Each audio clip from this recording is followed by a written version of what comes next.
It is 6:57, and I will reconvene into open session this meeting of the Arlington ISD Board of Trustees on February 20th, 2025.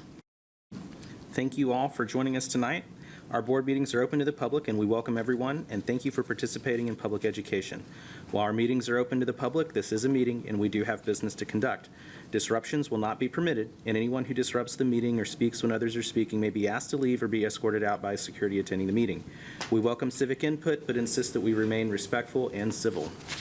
At this time, please join Mary Lou Segura in leading us in the Pledge of Allegiance. I pledge allegiance to the flag of the United States of America and to the republic for which it stands, one nation, under God, indivisible, with liberty and justice for all. Honor the Texas flag. I pledge allegiance to the Texas, one state under God, one and indivisible.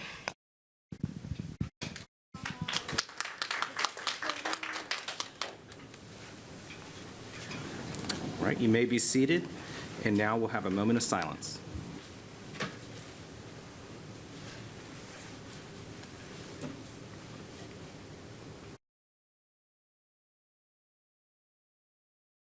Thank you.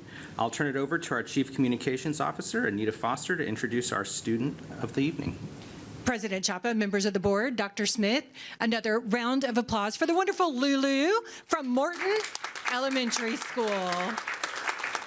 Lulu is a phenomenal 6th grade student, joined tonight by her family, her mom and her brother, also Arlington ISD, one employee and an early college high school attendee. So welcome to you guys as well, and proud principal Lee Adams from Morton Elementary School. Now let me tell you just a little bit about Lulu, because she is a very, very active student. She is an excellent 6th grader at Morton. She loves to learn and read all kinds of books. Her favorite foods, are mac and cheese and mozzarella cheese sticks from Chili's. Is that right, Lily? I'll share that with you. She loves drawing and making jewelry at home, but at school, she's really busy because she's part of the Morton Mustang Choir, the Scribblers Writing Club, the Art Club, and the soccer club. So thank you again for coming tonight and doing our pledges for the Arlington ISD, and thank you, family, and thank you, Morton Elementary.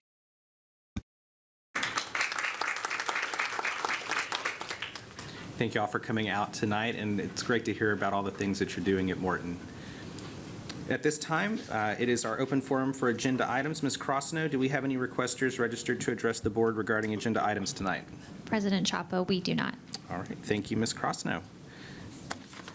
All right, Segura family, you're welcome to stick around if you'd like, but we'll start the meeting, our regular meeting now, and if you'd like to leave, you're welcome to do so. Okay, we'll move on to our committee and staff reports.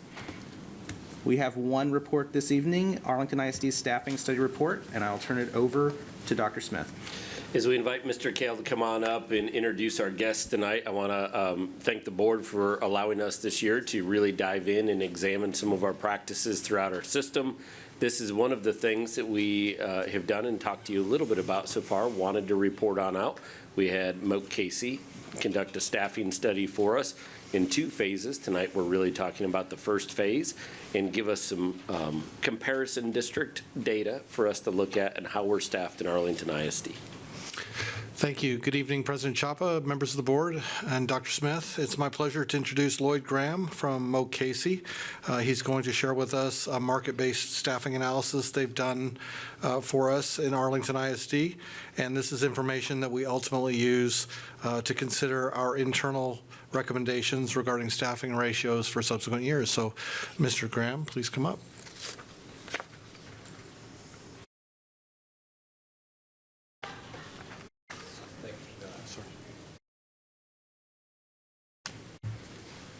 President Chapa, ladies and gentlemen of the board, Dr. Smith, thank you all for having me. I'm Lloyd Graham, And if y'all will forgive me, I brought this little bottle of water with me because I, some years ago, was blessed with stage 3 head, neck, and throat cancer, and I get a little dry when I speak. So if it sounds to y'all as if I've been day drinking, I assure you I have not been, okay? It's just, it gets a little dry. So I'm not here to tell you what to think, but I am here to tell you what I think you ought to think about. And it's not all at all. It's never been important to me as a superintendent. It was my privilege to be a superintendent in this state for 25 years. And it was never important to me that my board thought alike. It was always important to me that my board thought together.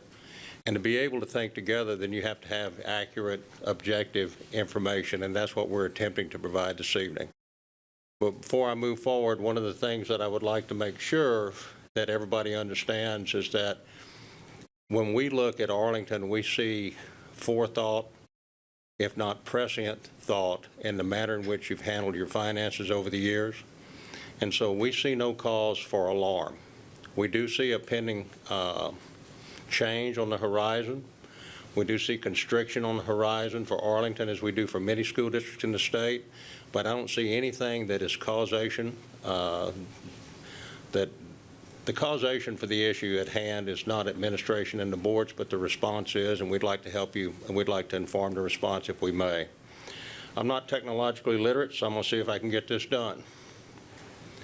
Once again, I'm Lloyd Graham, superintendent 25 years, and I've been at Mo Casey since I retired 5 years ago. We've done a number of these staffing studies. This year, probably in excess of districts significantly close to y'all's size, probably 15 or 16 of them, and we see lots of trends all the way across the state. Our comparison group, which we had one of our analysts take a look at who we thought your comparison group ought to be, and then we worked closely with Mr. Kale and Ms. Flores, Superintendent's office, to narrow it down to 5 comparison districts, and I certainly would like to thank Scott and Melody, if I may, for the attention and the response that they have given to us as we've done this study. Your comparison districts are Fort Worth, Garland, Grand Prairie, Irving, and Mansfield. Here's the enrollment of your peer districts, so you can see the size of them and you can see the trends. You can see, Fort Worth on top. Garland is slightly below y'all. Y'all are the darker blue line with the dots on it. And you can see that really there's only one district, Mansfield, that's starting to slightly trend up, and that trend doesn't appear to be meaningful at this point in time, but it is a slight trend up. Staffing profile. Your staffing profile, if you want to take a look, you were 8,073 in 2019, 2020, 8,054 in 23-24, and I think 8,170 in the fall of 25. And one of the things I'd like to draw your attention to is that little thin yellow slice in the middle, which is your executive leadership of the district. With the exception of the 2 COVID years or the ESSER years, it's been relatively flat. And that's one of the things that speaks to me when I look at Arlington ISD. Y'all are extremely lean at that level of employment in this district.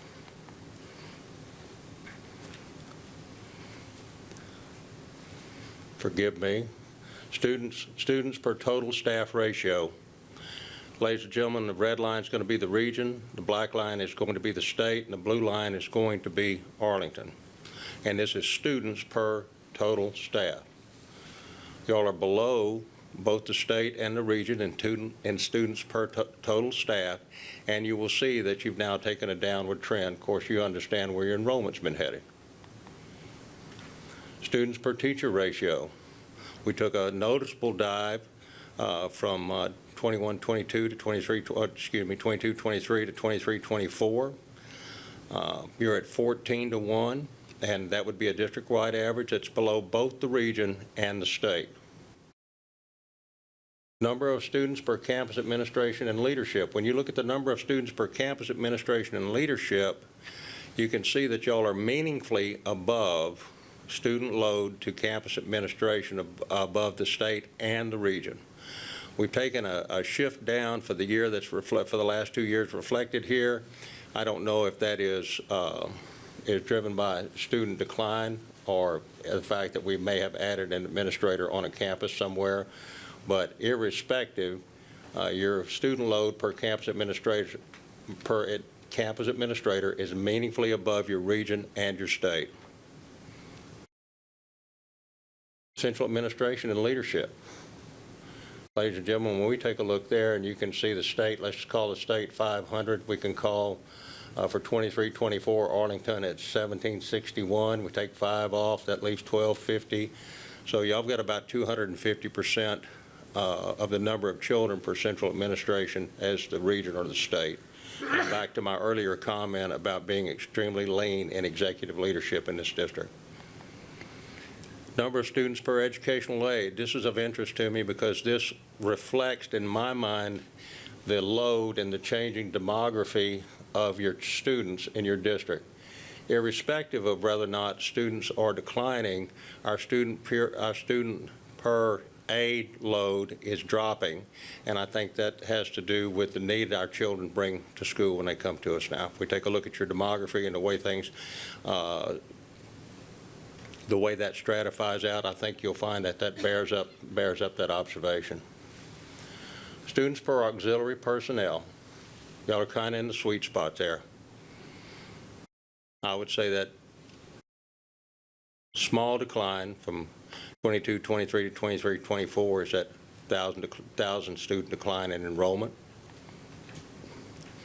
Teaching experience. I did some math on this earlier, and of course I have forgotten it.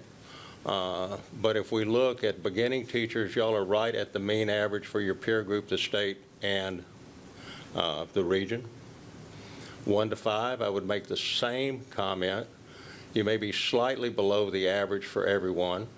But so your front-end teachers, if you take 25%, 10%, you're about 35% of your staff is on the front end of 5 years. When we come 6 to 10 and 11 to 20, I didn't bring my notes up, forgive me. But when I take a look at 22 and a half and 27 and a half, that sounds to me like 50% of your faculty is in the sweet spot, all right, from 6 to 20 years. Bless you. 21 to 30, y'all are right at the mean for the group to include the state and the region. And over 30, y'all are right at the mean. And so I think you'll have a nice stratification of experience in your district, but we all know, with all due respect to my mother who taught 3rd grade until she was 71, that the older the average tenure of the faculty becomes, the more that costs. And that's not a discriminatory comment on my part, it's just an observation. But y'all have a very nice stratification of teaching experience. High schools, student enrollment on a 5-year trend. These are your Arlington high schools. You can see your average. You can see that your average enrollment has declined over the years. And with the exception of Seguin, almost everybody is on a slight downward decline in students. We look at one high school from each of the 5 peer districts. You can see the size of them. You can see some decline. You can see one that's relatively flat. But we don't really see anybody in the high schools that we felt in the peer districts most closely resembled your districts that are on an upward trend. So it's not a phenomenon that's just belongs to Arlington alone. Middle schools. Now we're going to talk about students per teacher ratio for just a little bit. My belief, and please disavow me if I'm wrong, is that we staff our middle schools at 24 to 1. And even staffing at 24 to 1, when we look, we don't really have any pupil-teacher ratios above 14.5 for the current year. Some more meaningfully below that. You can see the dotted line and the average being at 13.2 or 13.3. But to me, with the exception of one middle school in there, and that may, in my mind, and I don't mean to misspeak, that may be the middle school from which picked up to 6th grade, but I could be incorrect about that. Mr. Kale will correct me later. But you only have one that has increased in enrollment over this period of time. Student per teacher ratio at the elementary school. Ladies and gentlemen, not knowing a better way to break up your elementary schools, Moke Casey did this by geography. because if we'd have put all 53 of them up on one slide, we'd never been able to see anything. Every slide here reflects the average of the elementary school pupil-teacher ratio, which is a dotted line, but also the district average, which is a solid black line. And we are staffing at 22 to 1 through third grade, 22 to 1 through fourth grade, as I recall, and 24 to 1 at fifth and sixth. And you can see that we don't have anybody in this chart that is meaningfully above 16 in these 5 elementary schools. I would make the same comment about the next group of elementary schools. And once again, our average is about slightly less than 14 to 1 for the district and 14 to 1 for students at elementary schools.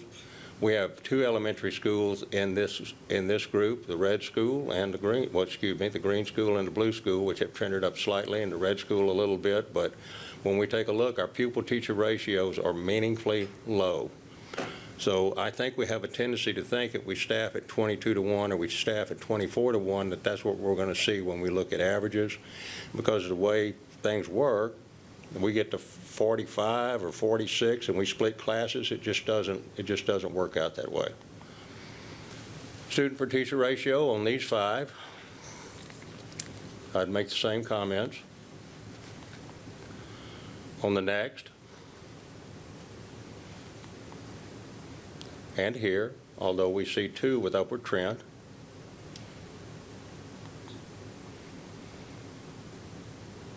I see 2, maybe 3 here with an upward trend in these schools, but everybody is tightening toward the mean here. These schools in this neighborhood and not neighborhood, but in this corner of the geography that we garnered are the tightest, I think, to the mean. Here we go again. 1 with a sharp increase. Y'all will know your schools. I will not know geographically how they work together. We have some schools here whose pupil-teacher ratios are above the mean, and who one is trending slightly upward, the other's trending slightly, one above the mean trending slightly up, one below the mean trending slightly up. But it's interesting to me that this neighborhood of schools, this tranche of schools, that we have 3 of the 5, if not 4 of the 5, I guess 4 of the 5, if I look at the colors, above the mean average. Key findings. Ladies and gentlemen, y'all have prepared well. I need to say once again, there's no need for panic or overreaction or anything else, but change is going to have to come to Arlington because the smallest hole will eventually drain the largest container. Y'all have a large container and y'all have managed well, but if we take a look at, if we kind of define the problem, overall employment levels have not meaningfully decreased from 1920 until October 2024. They've not. And then October 2025, you're actually up, I don't know, 130, 40 kids over 23, 24, but I'm back to my change in demography and the change in the needs of the children. Enrollment decreased by 6,194 students during the same period, and that's a 4-year period if you look at 20 through 24. That's 5 benchmark years, but a 4-year period. Now, this is not exactly how it works. This is just to demonstrate the scale. At 100% enrollment, and assuming every one of them had no weights whatsoever, 100% attendance, and assuming there were no weights whatsoever on a child, you take your basic allotment from 2019 of 6,160 times 6,160 children, that's $38 million. If you were to adjust that number for inflation, it would be significantly higher, even after you adjust for attendance. That inflation-adjusted number, even adjusted for attendance, will eventually take your breath away. AISD Central Administration student per personnel ratios, that's set incorrectly. AISD Central student per personnel ratios are the highest in the selected comparison group. Number of students. You have the lowest number of central administrators, but you have the highest student per. Forgive me, that is on me in the way that that is said, and that is incorrect. And I will say this to you, and I say this anecdotally, and it's not on this slide, but the op-tempo of the executive leadership in this district, I think, has the opportunity to occasion inefficiency because of the pace that I've seen everybody run at around here. And I mean that just as sincere, and I've been in schools for a long time. And so you need to be proud of the work that those folks at the executive level are doing, and at some juncture, they may actually need some relief. As noted, the total employees increased by 97. It bears noting that the categories of employees within the total are noticeably shifting. Gen Ed to Sped Ed, those kind of things. Noticeable shift in demography. Our low SES numbers, those kind of things that are beyond the control of the local board of trustees and often beyond the control of our parents. We believe that the categorical shifting of employees may be responsive to the shift I just talked about of student demographies and the needs and challenges they represent. We can't know that for certain. I think additional study is required, but I do believe that that's causation. Opportunities for meaningful staff decreases exist in consideration of instructional schedules at the comprehensive high schools and may well exist in the middle schools as well. We did study the delivery schedules, the instructional schedules at the high school. We will not speak to you about efficiency because efficiency assumes you can measure the outcome, and I don't have a way, and I would argue that many of us don't have a way to measure the educational outcomes of the investment you're making in schools to use the word efficiency, but we can talk about the dollars and investments that you use, and we can talk about the efficient use of the schedule. And so this would be an efficient use of the schedule or a suggested change in the schedules at the high school. There would be meaningful staff decreases there. Our preliminary findings regarding elementary schools lead us to see value in detailed schedule and programmatic analysis there as well. This study did not go deep enough to know that, and I'm not trying to upsell you. I just think that there's some opportunity there. We believe a needs-based instructional and instructional support personnel allocation model is appropriate for AISD. The shifting demography of your children. And I don't mean that in a pejorative sense, but we have to see it, and we have to feel it, and we have to look at the burdens that children come to us with that are beyond their control, beyond the control of their family. Should the 89th legislative session not yield significant direct financial relief, there could be no doubt much more meaningful, significant changes await not just AISD, but most of your peers in 26-27. We say that all the time. If there's no relief coming this session, changes will come. I believe this work, that you need incremental changes for 25-26. It's on the horizon. Incremental changes to attrition, to schedule balancing, to things like that. I think your superintendent is very insightful and foresightful to say what we're doing now, as I would understand, is working on thinking about 26-27 in some of this work. So once again, there's no cause for alarm, no cause for panic or anything else. But we do need to stop and think about where we are.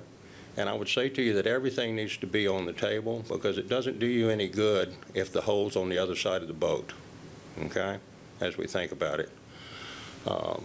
Ladies and gentlemen, I'm Lloyd Graham. I'd be glad to answer any questions you have. Thank you, Mr. Graham. Trustees, comments, questions?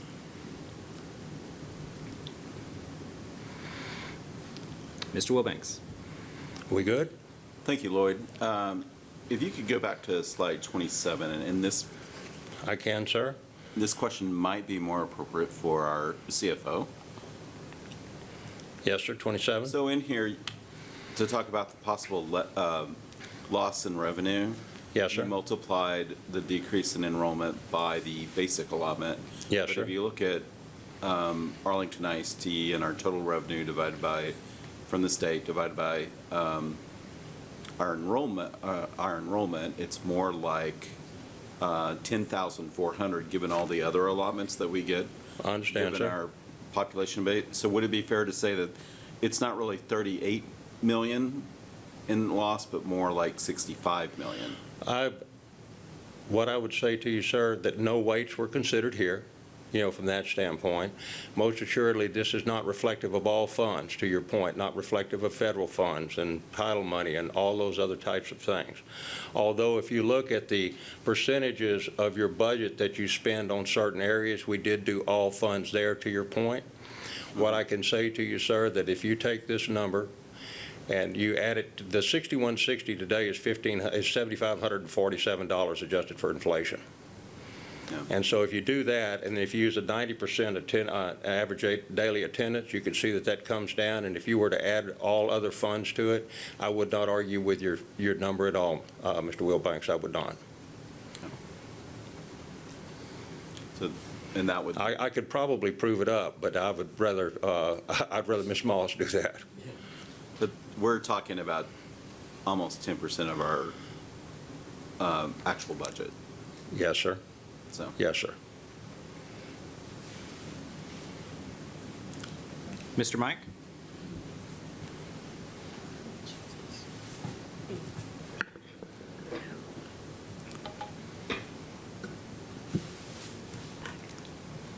You start talking. Sorry. Mr. Graham, you'll have to forgive us. We're implementing board book tonight as well. Hey, I so love that. Look, Thank you for your patience. No, I am technologically challenged. I worked for the best administrative assistant in Texas for 10 years. She was an enabler.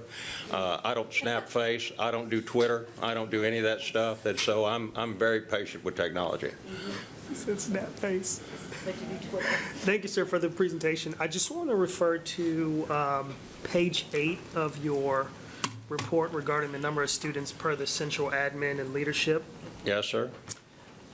So here's the thing, you hear around town from people who aren't active in school issues, but they always say that we have too many central admin versus students.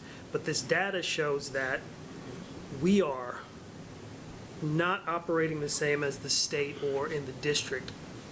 Are we an anomaly, or is this a common occurrence that you see with school districts? Well, here's what I would say to you is that and forgive me because this may be an egocentric comment given I was superintendent for 25 years. It's an easy thing to say that we're too heavy at the top. And at 315 pounds, talking about me, that could be true. But that's an easy thing to say. This is your executive leadership level. This is not to include everybody that works in this building. And we're in the process of taking a look at that, and Mr. Kale and Ms. Flores and Ms. Moss are helping us with those things. But no, sir, you are an anomaly. I think that you are, this is Lloyd's opinion, I think you're too lean. And I think when you get too lean, I believe what happens is that out of self-defense, people end up in silos, and you end up with siloed departments that are acting out of self-defense, doing the best they can do.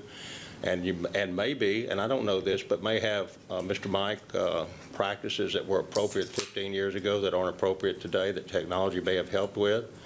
But if you don't have executive leadership, by that I mean cabinet level leadership that has the ability to go, talk, look. I didn't see anybody that didn't already have a full-time job, so I'm not trying to add to the superintendent's or his executive leadership's plate. But I think y'all are anomalous because these are the PEMS codes that line up for the region and the PEMS codes that line up for the state, and this is public data.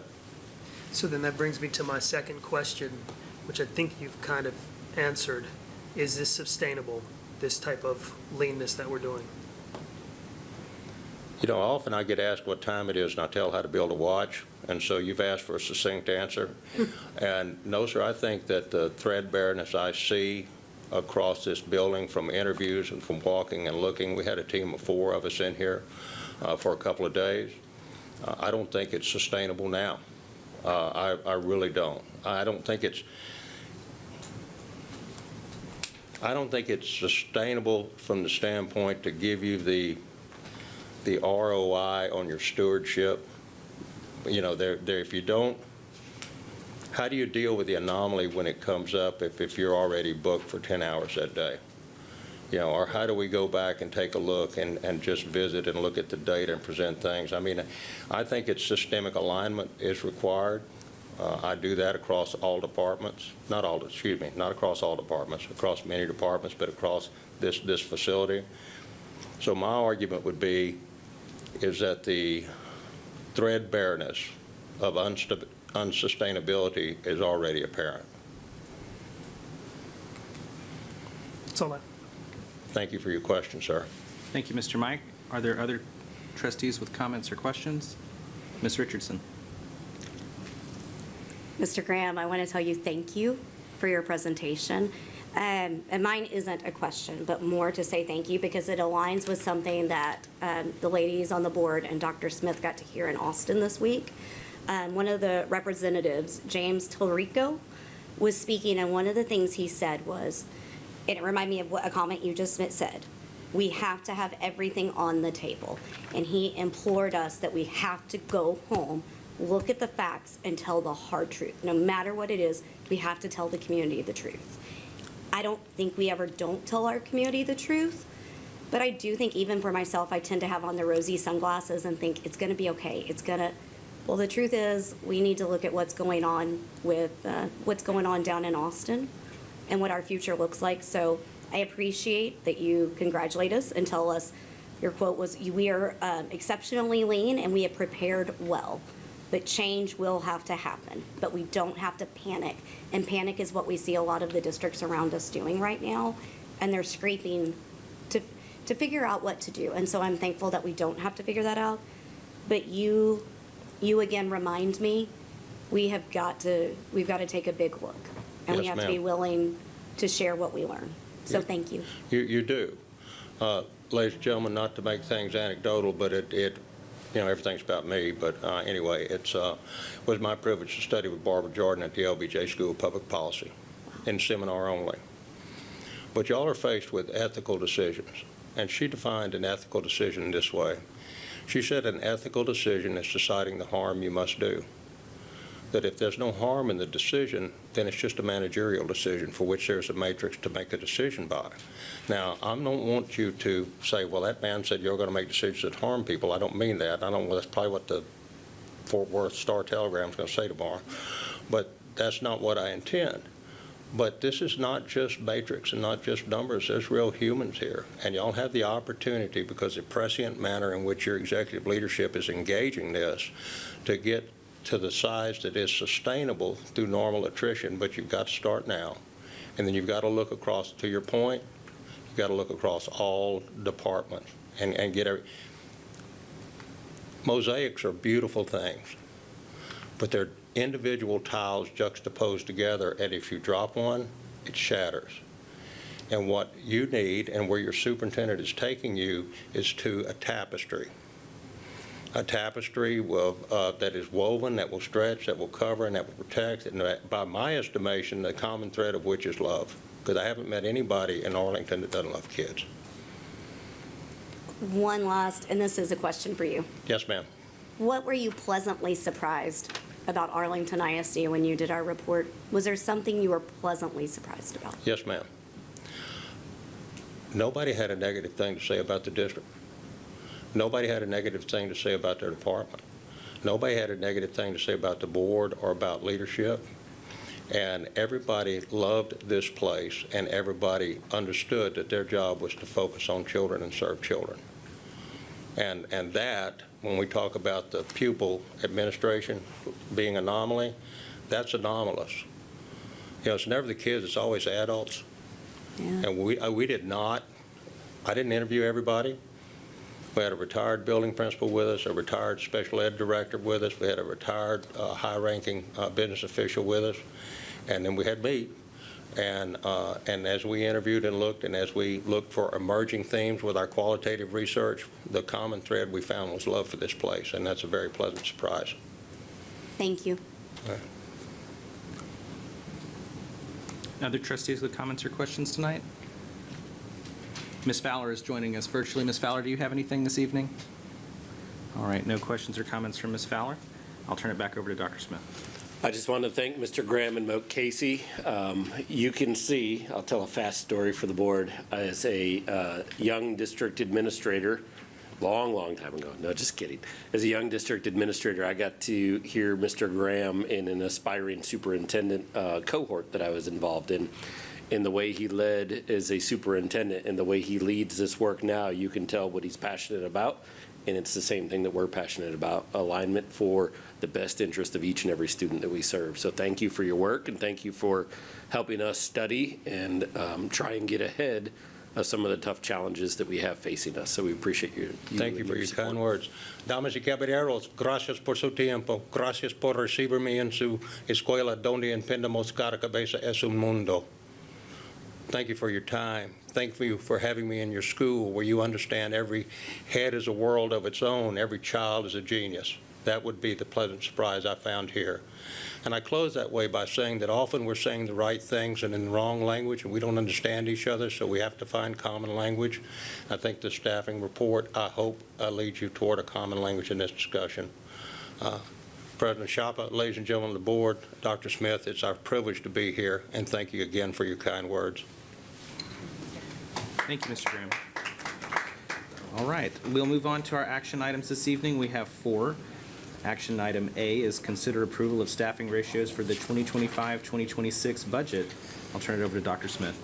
Trustees, I'm going to invite Mr. Kale up and Ms. Melody Lopez up. This is, and I apologize, this is rather new to me. I don't know that I've ever brought staffing ratios to a board before. I don't know that it's outlined in policy, but I do know it's practice here in Arlington ISD. And so I invited Scott and Melody to give you an overview of our staffing ratios and some recommendations that we have at this time. Thank you, Dr. Smith. Good evening again. Introducing Melody Lopez. She's our Director of HR Customer Service. One of her primary responsibilities is to manage our staffing processes throughout the year, including both the staffing process now in the spring and then the leveling process that we go through once the school year started. So I'm going to turn it over to Melody.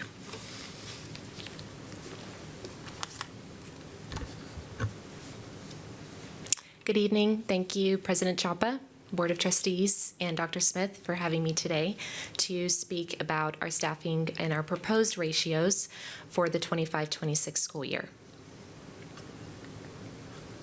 So the purpose of this presentation is to provide the Board of Trustees with an internal analysis of staffing-related data and recommended changes to district staffing ratios for the 25-26 school year, and that would be based on market information. And we also aim to present the administration's recommendation for approval of district staffing ratios for the 25-26 school year. So this first slide is intended just to give an overview of how the staffing process works.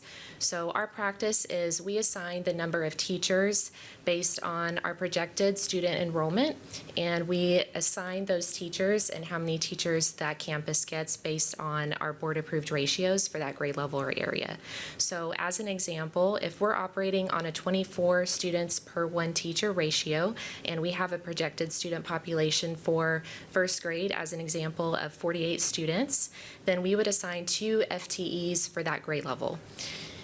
More often than not, the number of students does not equally divide into that ratio itself. And so the student to teacher ratio or the class size will be below what the board approved ratio guidelines are. So using another example, if we're still sticking with that ratio of 24:1, if you have a projected student population of 54 students, that would actually allot 3 FTEs, because if we're looking at an average student class size of 27 at 2 FTEs, that would put us above that 24:1 ratio. So by allotting 3 FTEs, that gives us to an average student class size of 18. Yes, that's below the 24:1, but it's just how the math works out. So this chart here is to provide a historical background of how our student to teacher ratio has changed over an 11-year period, starting with the 2014-2015 school year. You can see in the second column, the student enrollment has gradually declined. You can also see the total teacher FTEs, and the count of those FTEs has also gradually declined. However, you can see in the fourth column, the student to teacher ratio. That ratio is calculated by taking the total student enrollment dividing for that year, divided by the total teacher FTEs for that year, that's how you get to that average student-teacher ratio for that year. So you can see that that actual ratio itself has declined during this time period. And with that, compared to the 2014-15 school year, we were at 15.6. Now this year in 24-25, we're at an average of 13.8, which essentially just means that we have more total teachers compared to our student enrollment than we did in the 2014-2015 school year. The state average student-to-teacher ratio for reference is approximately 14.8, so we're currently at 13.8. We also calculated what the average student-to-teacher ratio has been over the course of these years. That came out to about 14.5. And what we did was if we took a comparison, if we took our current teacher ratio of 13.8, compared that to the 14.5 11-year average ratio, that essentially means that we are including an additional 182 teacher FTEs for the 24-25 year. Based on the teacher midpoint cost, that would include an additional $12,962,418. We did a similar calculation for the state average at 14.8. So in the same method, the 14.8 state average ratio versus our current ratio of 13.8 means that we have included an additional 305 teacher FTEs. And again, based on that midpoint cost, that means an additional $21,670,643. So again, enrollment during this period has declined approximately 20%. Teacher FTEs have declined, just not at the same rate. They've declined approximately 6%. And so that is why you see that student-to-teacher ratio has gradually declined to that 13.8 for this year. This was a visual that we wanted to provide to show how the trend is looking as far as the special ed student enrollment. So you can see the large bar here is the total student enrollment over this 10-year period beginning with the 15-16 school year. Our total students that qualify for special ed services are that smaller gray bar, and you can see that there is a gradual increase in number. And then you can see that yellow line shows that there has been an increasing trend in percentage or proportion of our students that are enrolled in special ed services. So you can see there's a gradual increase over this time period. Similarly, we have the same visual for specifically our special ed teacher FTEs. And so you can see that although our our total teacher count has declined over the same time period, our special ed teacher count has increased over time. And so you see a similar trend. The SPED teacher FTE trend is also mirroring our special ed student enrollment. So that goes back to Graham's reference that we're seeing a bit of a demographic shift in this way. So again, just getting more into the specifics, specifically for our special ed students, in this 10-year period, that enrollment has increased by 32%. We are slightly higher than the state average at approximately 11.6%. The state average is 10.3%. Our special ed programs do operate on a lower student-to-teacher and TA ratio compared to our non-special ed programs. And those ratios, depending on the program, those can range anywhere from 6 to 20 students per one teacher, and then with every teacher, that could be between one or two additional TAs to pair with that teacher. And so again, because of the increasing trend of students that qualify for these special ed services, the district has seen a notable increase in the number of our special education FTEs compared to our total teacher count. That has increased, as far as our special ed teachers, that trend has increased by approximately 26% during this same time period. So just some additional special ed staffing information. Currently, our GAP paraprofessionals, those act as classroom assistants to support campuses with social emotional strategies to work with our students with behavioral needs. So a lot of times you have a student that's in a specialized program like all curriculum or ISPD. These paraprofessionals are there in the classroom to help with students that have those behavioral concerns. We have seen an increased number of student referrals. The majority of those referrals have been related to those behavioral concerns. And so with that, the demand for the support has increased. And in the same way with our C's classrooms, the district has seen an increase in the number of students with intense behaviors in the C's program. And so with that, again, the demand for that support in that classroom to support those students has increased. So to provide a few takeaways from the MOCASE staffing analysis that Lloyd Graham very generously provided, the district did experience a student enrollment decline of approximately 11% during a 5-year period. So that's comparing the 2019-20 school year with this current school year. And despite the declining enrollment, the district has increased by approximately 97 employees since that time. Our current student-to-teacher ratio is lower than state average, as we've mentioned. Currently, we are at 13.8. Last year, we were at 14. State average is anywhere between 14.8 and 15.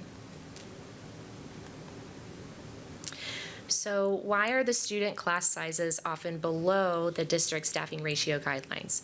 So for elementary, pre-K through 4, we operate on a 22-to-1 ratio. We see class sizes with 15 kiddos or 18 kiddos. Why is that, as an example? So these are just some contributing factors as to why that average teacher ratio is impacted, and that does fall below what the guidelines are. So as we've mentioned, our SPED teacher ratios are lower than our non-special ed teacher ratios.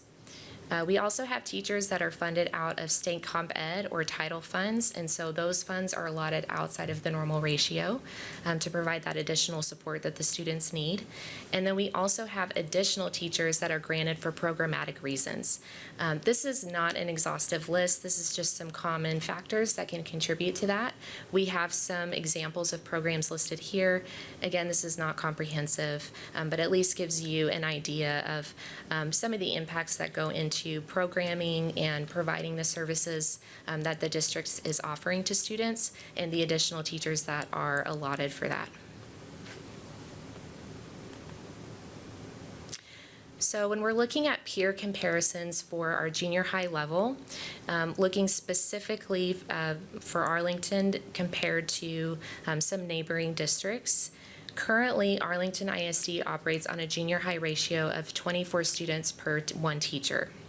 So when we're looking at some peer districts, you can see that Arlington is notably the lowest. Grand Prairie ISD is the second lowest at 25. The other thing that we wanted to point out is when we're looking at our own internal ratios, these are the current teacher ratios that we're working with as of today. So our pre-K through 4th grade ratios operate on 22 students per 1 teacher. Then you can see for 5th and 6th grade, it jumps up to 26 students per 1 teacher. Then you see a decrease for junior high, which is grade 7 and 8, to 24 students per 1 teacher. And then it jumps back up for high school at 29 to 1. So you can see that it does a dip after 5th and 6th, and then it jumps back up for high school. So our recommendation is to adjust the district's junior high ratio from 24 to 1 to 26 to 1. As far as the rationale, as we've said, 5th and 6th grade ratio, that's already at a 26 to 1.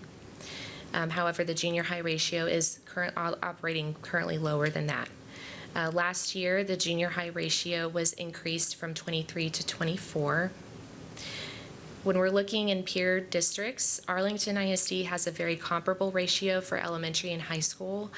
However, it is clear that Arlington ISD does have a lower ratio currently for junior high compared to these neighboring districts.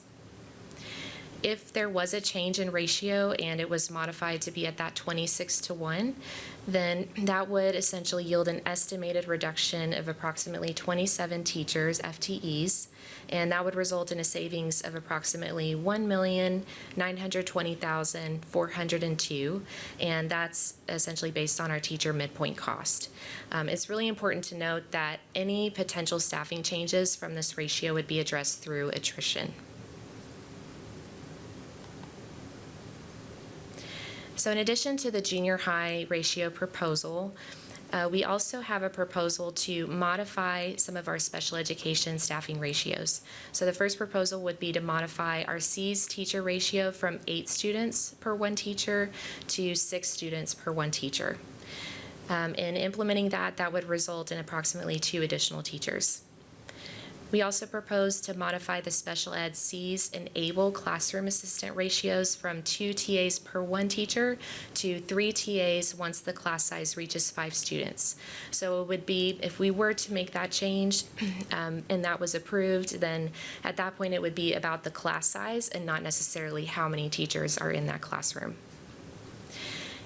If this were to be implemented, it would result in approximately 12 additional TA positions. We also propose to add 1 GAP C's classroom assistant for each learning community. Currently, there's a total of 4 learning communities, and so by adding 1 at each, that would result in approximately 4 additional TAs. So both of those recommendations that I just mentioned, specifically for junior high and special ed ratios, those are actually embedded in our staffing ratios grid for your consideration this evening. So we'll go ahead and move on to that grid.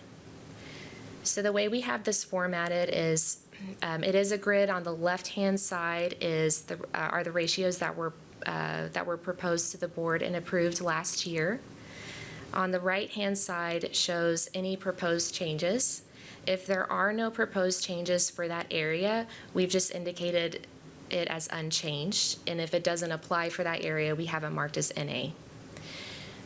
So for ease of visibility, we have highlighted the proposed modification to the junior high target ratio to go from 24-1 to 26-1.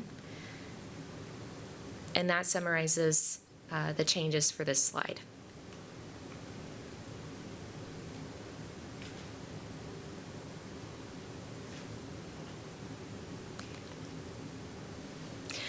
So looking specifically at our special education ratios, you can see that there's already some established ratios here based on what was approved from the prior year.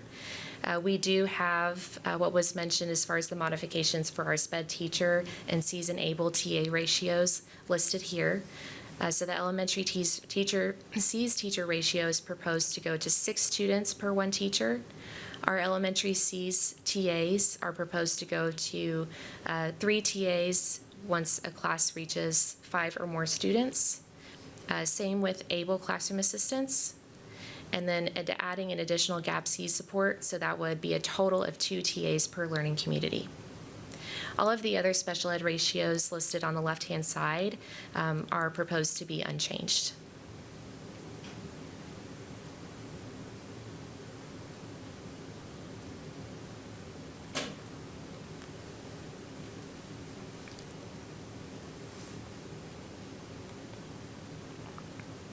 Okay. For our campus administration, principals, academic deans, assistant principals, and also counselors, we have no proposed changes to those ratios.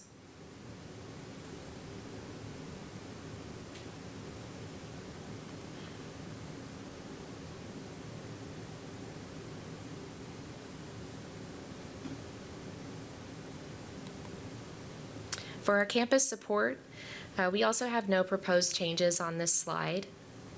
I will note that there is there's merely a correction for the athletic coordinators. The district has been operating with 2 athletic coordinators at each high school, and so you can notice there that's just been adjusted, corrected to 2 instead of 1.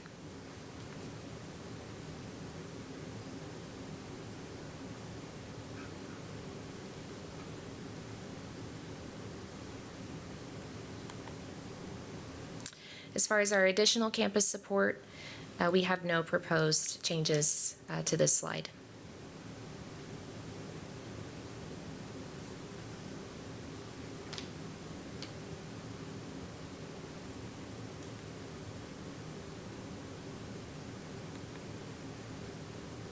So to conclude, the administration has developed staffing ratios that ensure equity among all campuses and programs based on projected student enrollment and program offerings.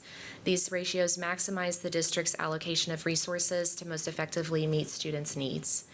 And so with that, the administration recommends that the board approve the staffing ratios for the 25-26 budget cycle and school year as presented. I'd be happy to entertain any questions. Thank you. Do I have any comments or questions from trustees? I have a few coming in. We'll start with Ms. McMurrow. Thank you, President Chapa, and thank you for the presentation. Oh man, both of my screens just went black. Can you go back to the slide with the third and fourth, fifth and sixth, and then junior high breakdown? I'm so sorry, I can't see. Yes. So, just for clarification, these are ratios. And I noticed that after fourth grade, it goes up to 26, but then it comes back down to 24. Yes. And this might be a better question for you, Dr. Smith, I'm not sure. But is this due to the fact that we have a different class cap once students reach fifth grade? Or is it the nature of being 7-8 campuses, it's going to bring it back down, or is it both coming into play? Excuse me, and I'll invite Scott to come up and help answer too. These are not class sizes. These are staffing ratios. Right. This is what the administration has presented to the board in the past, and the board has approved over a number of years, I guess. That I mentioned earlier, and I'll just be frank with everyone, in past districts, I have not brought these to the board for approval. We had a baseline understanding of what we staffed at in the district, and we adjusted appropriately to meet the needs of our school district. This is what you've had in the past, and this does not mean your average class size. And I think Melody went through in the slide earlier and talked specifically about all of the things that are considered an average class size. And when you compare that with the Moak Casey report, and you noticed our average class size at the junior high level is actually lower than at the elementary level in most cases as well. So this is based on what you all have approved in the past. This is the way we've allocated staff, but you see the result of the class sizes in the Moak Casey staffing report that was given to you. I'm so sorry. I think my question was unclear. I'm trying to figure out the root cause. I understand what we've approved, but I'm trying to figure out how it goes up and then back down again. I understand. It's a product of the evolution of consideration of the ratios over time and different decisions that have been made at different levels. So, for example, the pre-K through 4 is a state mandated ratio. So short of doing something different with District of Innovation, that's why that's there. And then 5th and 6th was something that was elevated in the last few years. But when we elevated that, we only elevated junior high by 1 additional student in that ratio. Well, at the same time, in previous modifications, it was approved to raise high school up. So it lost its continuity of the slope in just the evolution of changes that have been made over the years. So when you say we elevated at 5-6, do you mean we elevated the class cap? I mean, we elevated the ratio, Okay. mathematical ratio we use to do staffing and figure out how many teachers are afforded based on projected students. Okay. I had and you don't have to go all the way to the slide. I just had another question. I love the idea of additional support for our students who receive services from C's and ABLE. I think that's been an ask of teachers, and I think that would provide additional supports to a growing population of students we serve.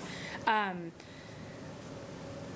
one's a no-brainer for me. As a board, and I don't want to speak for everyone, but I think that we can share a common understanding that we're not always crazy about just increasing class sizes. Understood. So what other context can you guys give us? What assurances can you give us,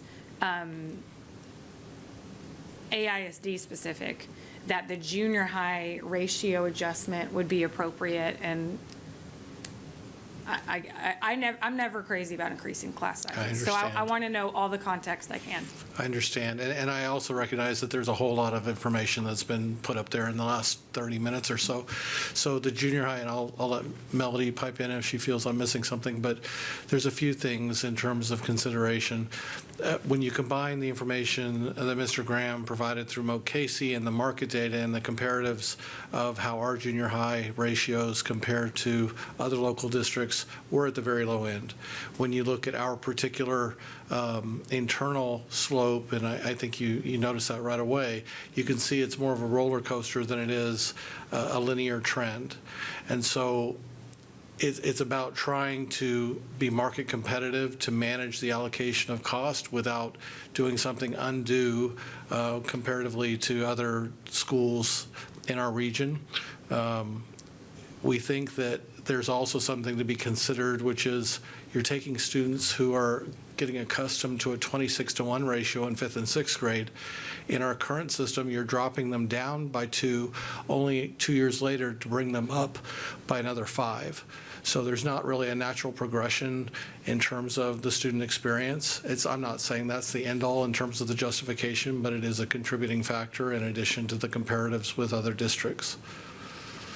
So there's nothing unique about like the junior high master schedule or courses that would be additional context? Like, I'm just trying to figure out, I know we have 7-8 in its own facility, and I know that the class ratio, what we're doing is keeping with trends. I understand that. But is there any other context we as trustees can have in assuring us that this would be appropriate for a 7th or 8th grader to have that class size? And I'll jump in on a couple of things. One, and I'll invite Dr. Dalla up because he can give you the exact junior high experience to be able to answer some of that about this. But Okay. I have to go back and remind that this is not class size that you're adopting. Right, And so you saw what our average class sizes are. right. And you saw that they are out of alignment with even your elementary schools in the district. And so to answer your question, I think, if we talk about the student experience that we want at every grade level in our system, we have to constantly think about how we allocate resources in order to create those student experiences. We believe we have some flexibility to do that at the junior high level and continue to use our resources wisely. And that's what you ask us to do.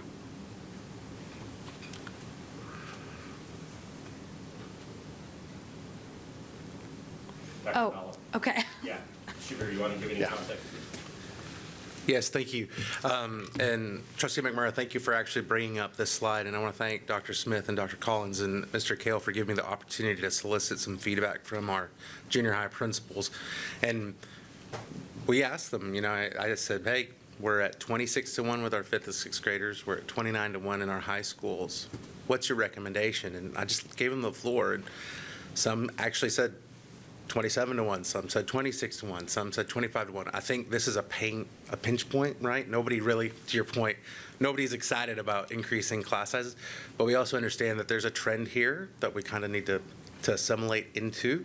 We also understand there's some pressure points, and to your point, this is going to cause a little bit of pain at the junior high, but there are a lot of things that we can do to support our campuses. Our principals have asked that. I'm going to be working on that to ensure that we make that adjustment as smooth as possible. So I don't know if that answered your question or if you had any other questions. I think that answered my question. Thank you. Okay. Okay, next on the list is Ms. Haynes.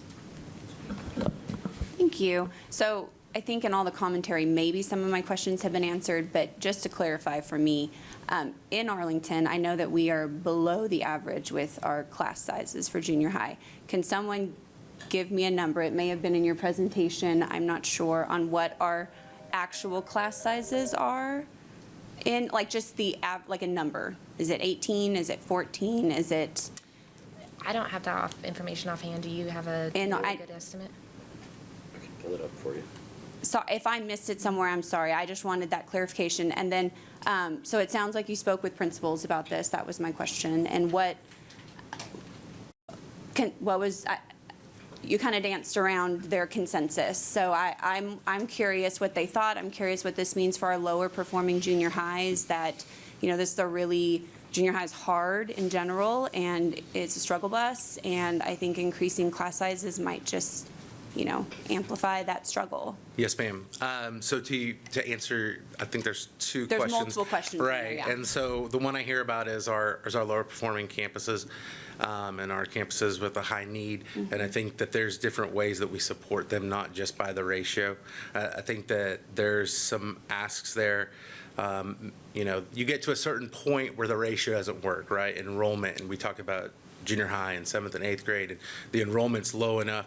And Melody and I have already had those conversations, Ms. Lopez and I have already had those conversations about what does that look like when you get to a certain threshold where you can't staff at ratio, you've got to staff at a bare minimum. I need 2 7th grade math teachers, I need 2 7th grade RLA teachers, I need a certain number of coaches. And so those were some of the pressure points that we talked about. As far as the consensus, I think, I think we had one that was at 27-1. Most everybody else was at 26-1. And we went very transparently. As principals, you have to own this piece because it affects your campus, and what do you feel like is most appropriate? And that's what they came to be, was 26-1. Okay.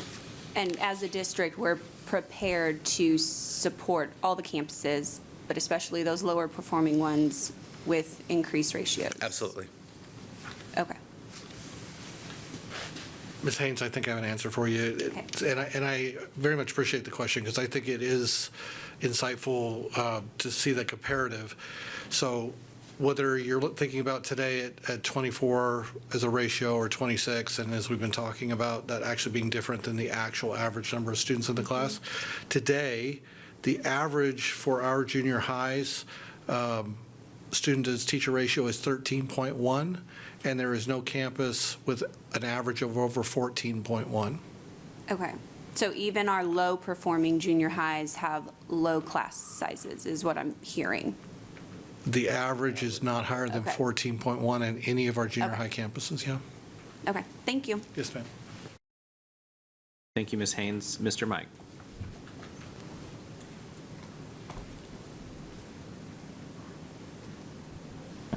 Sorry, it's new technology. Yeah, I do have a few questions. With this proposed change, do we have any idea of any potential negative impacts to learning? That would be a great question for you. I could talk about research from Hattie, talks about class sizes don't have that much of an impact. But I think I would tell you more so that I think the change overall, if you schedule correctly, is negligible. When you talk about number of sections, right? So there's that first slide that I think Mr. Kaler presented out, which talked about if you go from 1 section to 2 sections and to 3 sections. But if you spread it out over a junior high with 40 to 50 sections, you don't feel it as much. That's why when you look at a ratio of 24-1 and then the actual class average is 13-1, that's probably why you see that. Whereas when we go to 26-1, you're going to see that increase. I don't want to guess on the math, but you're not going to see as impactful if your master schedule is built correctly. And so my other question following that up is, I can understand the benefit for the district, but I'm still trying to figure out the benefit for the students, if that makes sense. I think it just goes back to, Mr. Kale touched on this a little bit. I think the rationale behind the recommendation was essentially looking at our peer districts and looking at market.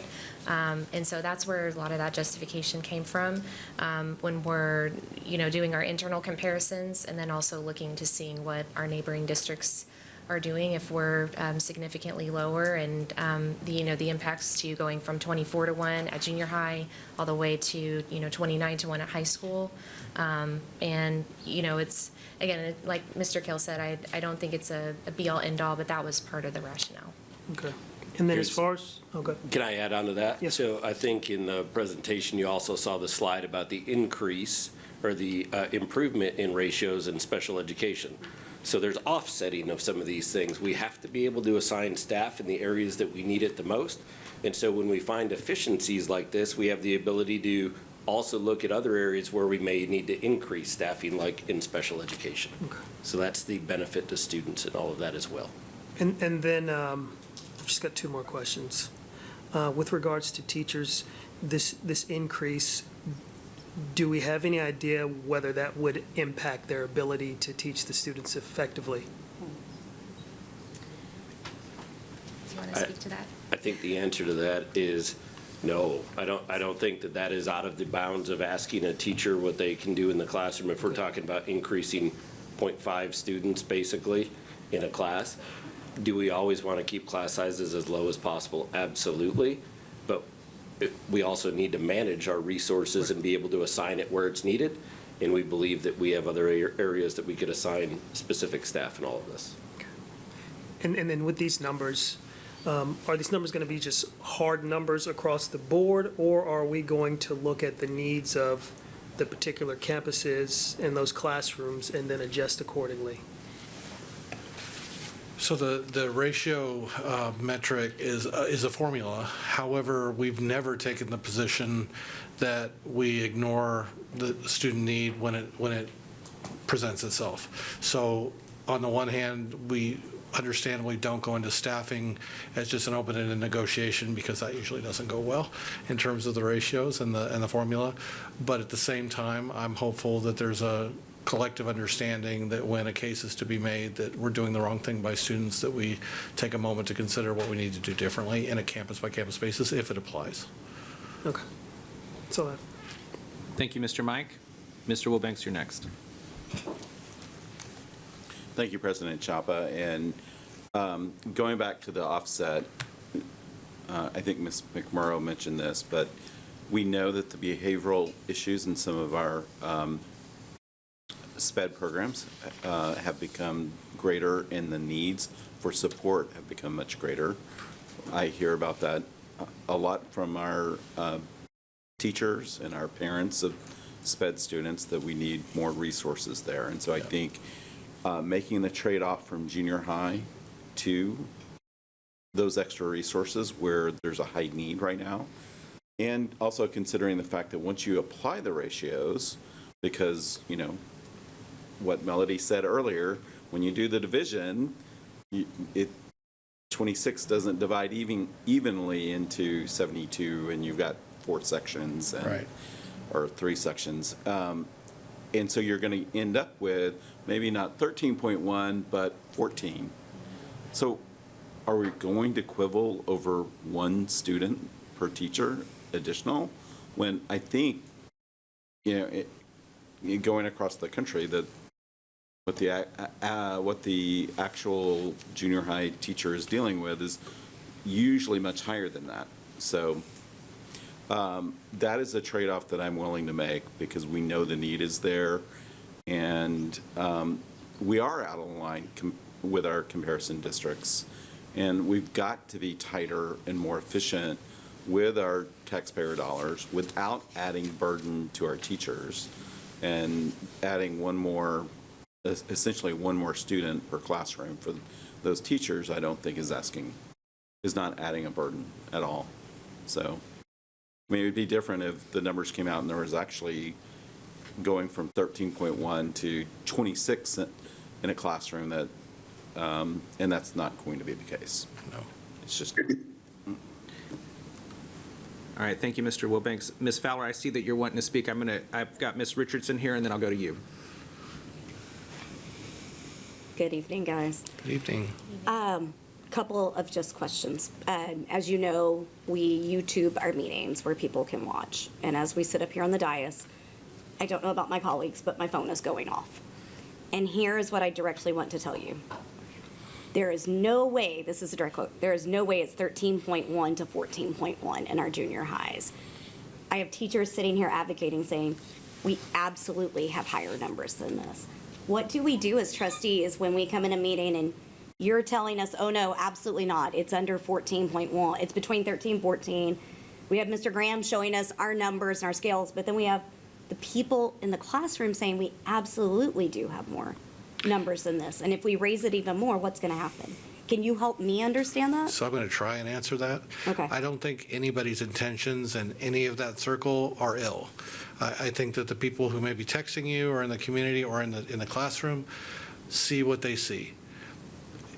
When you're in the middle of a particular portion of information, a data set, a subset, the class you're in, the class that's across the hall, and it's a little bit higher than that, I'm sure that's real. But what we're describing is the average. And we know from PEIMS data that we track every student. We know where students are. We know what our numbers are. We know what our data is. We've come up with the same numbers that an outside consulting company has come up with. So it's important to understand, first of all, I don't believe anybody's misrepresenting anything, and I don't think anybody's giving an account of anything other than what they believe they're actually experiencing. But I think the difference is, on average is what we're talking about, and on average across the entire school. So on average across the entire school, and I've got the data chart in front of me that comes from what I believe to be solid information. The average of all of our junior highs is 13.1, and there's not a campus with an average higher than 14.1. Does that mean that there's not a classroom that has 10 in it and a classroom that has 20, 21? It doesn't mean that. But the average is the data that we're talking about. So as we have these teachers listening tonight who they are not the average, they are the teacher who does have the 20 in the classroom, and all they're hearing is, great, now I may take on 2 or 3 more. And when you, Trustee Wilbanks, when you say like one student, is that going to make or break? For some teachers, it might. It could be that, is there a cap we are looking at? So there's been no cap introduced as part of this formula per se. Okay. What there is this thing we've been talking about, which is this math formula, which is ratios. We know that the average number of students, because of the way the math works, and we've been talking about it tonight, is much lower than the ratio itself, just based on how the number divides out. Okay. One of the other things, I know, Dr. Dalla, you spoke to the fact of talking to principals, and I love that you went and talked to them. Is there a way, though, we get to talk to the teachers in the classroom to hear what they're saying? Because at the end of the day, they are the ones there. Is there a way to find out what their feedback is, or are we too far past that? I think that has to do a lot with our staffing calendar. So here's what I hear you, and I understand. As administrators, and specifically the superintendent, you assign me the duty of allocating resources, meaning staff members across the district to staff our schools. What you're approving tonight is the ability to assign for each school a number of teachers per student. That's what this is. And then we build master schedules at a campus to meet the needs of the campus. Absolutely, we're going to have some classes that are 22, 25, some classes that are 7, 8. It all depends on programs and offerings throughout our school district on some of these. We have had this conversation as a board and as a team of 8 specifically about we have certain classes that we know are lower in class size in our system. That makes the other classes be higher. So your teachers will say that, and they're absolutely right. But when we look at allocating staff across the system, and that's what that's what we are asking you to allow us to do tonight, is to be able to allocate staff across our system based on this ratio. And then we work individually with each campus to develop a master schedule that appropriately meets the needs of the students. Would I like to see every class at 10 students or less? Absolutely. That is not the reality that we live in, and the implications that you're asking about are absolutely a concern that we have. But do we survey every teacher to ask about that class size? The answer would be no, and I don't know of any district in the state that does that. No, I know that you have done really well, Dr. Smith, since you came here, about doing, and I'm going to misuse the term, it was cloud share, cloud think. You did something, and really getting feedback. And so I just want to make sure that we hear from our teachers and our principals. Thank you for doing that. I want to remind people that they can sign up and speak to these issues and don't feel like they don't have a voice, because we do have an open door policy. You are wonderful and you lead by example. We can do the same thing. I love that you have included the SPED teachers and seen what we need there. Mr. Graham, I know you stood up and you're at arms, ready to come up. Is there anything you want to add based on the questions we've asked? I mean, if you have clarity and wisdom, that's why you're here, to help us. Thank you all for allowing me to come back up. I appreciate that. I try to listen critically without criticizing. I have no doubt to Dr. Smith's point that if a teacher is contacting you now and he or she has 20 or 22 or 23, that's a result of a 24-to-1 ratio. And I haven't heard anybody say, I mean, so you want to know if there's a cap, as I would understand the staffing ratios now, the cap is at 24-to-1 at the junior highs, and you're being asked to increase it to 26-to-1. And a 24-to-1 cap at the junior high is currently yielding for 23-24, the last publicly available data. We use publicly available data so it can be verified.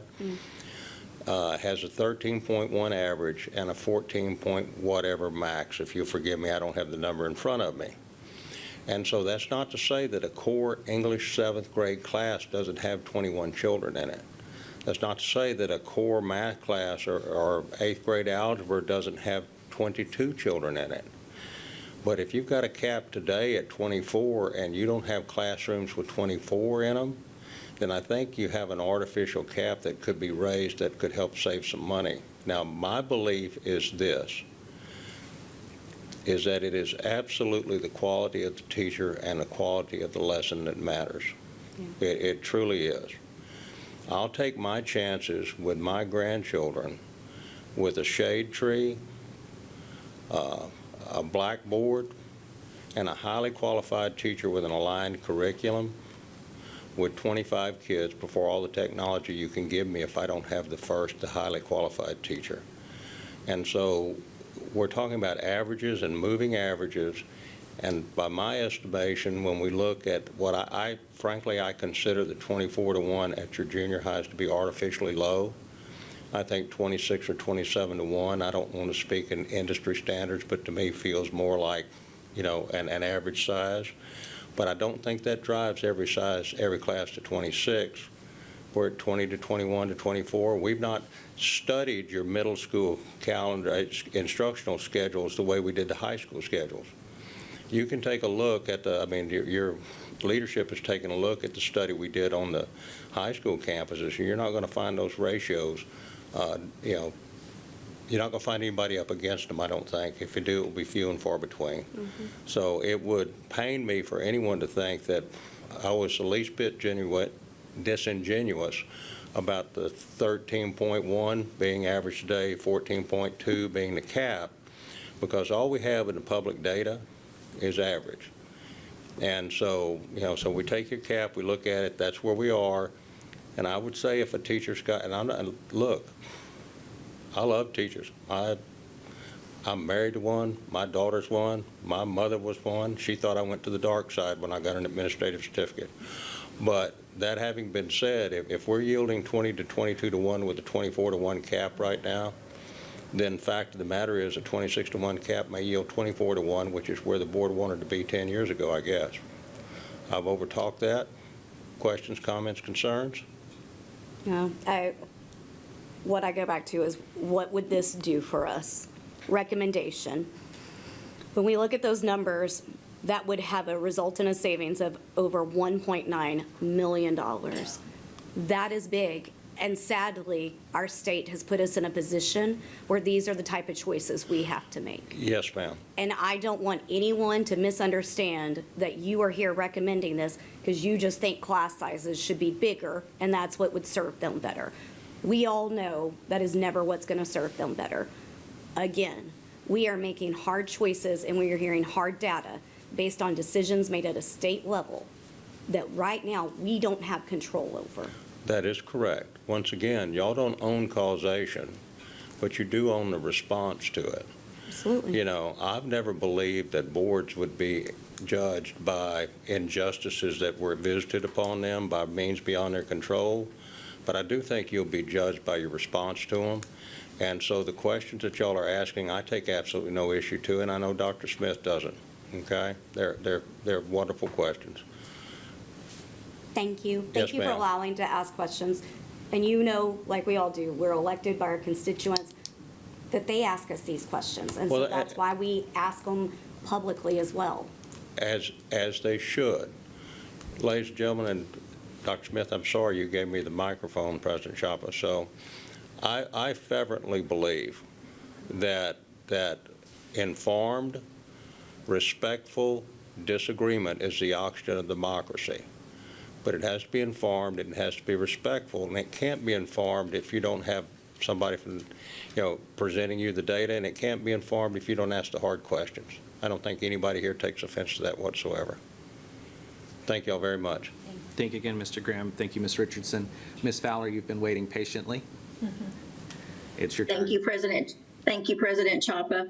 I am thrilled to finally hear that we're going to get our special ed teachers some additional help in their classrooms. I think we have needed to do that for many years, and I'm so glad that we're leaning in that direction. I do realize that ratios can be a little misleading, because I think as I've heard people say, there are some classes that are smaller by nature and some classes that are just larger. So I think it kind of skews the ratio just a little bit. As a teacher and as a former junior high level teacher, I never want to hear that class sizes are going to be increased. Even if it's 2 students per class, if you're teaching 8 classes a day, that is 16 additional students per day. That's almost like a whole new class of students. And especially for those poor English teachers, because I am one, trying to teach writing, and 16 extra kids is a lot. And I know that a lot of our discipline problems come from our junior high. And I think part of that is, number one, their age. That's why I don't teach junior high anymore. But number two, if those classes get too crowded, it just makes for discipline problems. And so I hate to think about adding more kids into a class that could possibly exacerbate behavior issues, and that's a concern for me. I never want to see us increase sizes. I would like to see us try to figure out something else.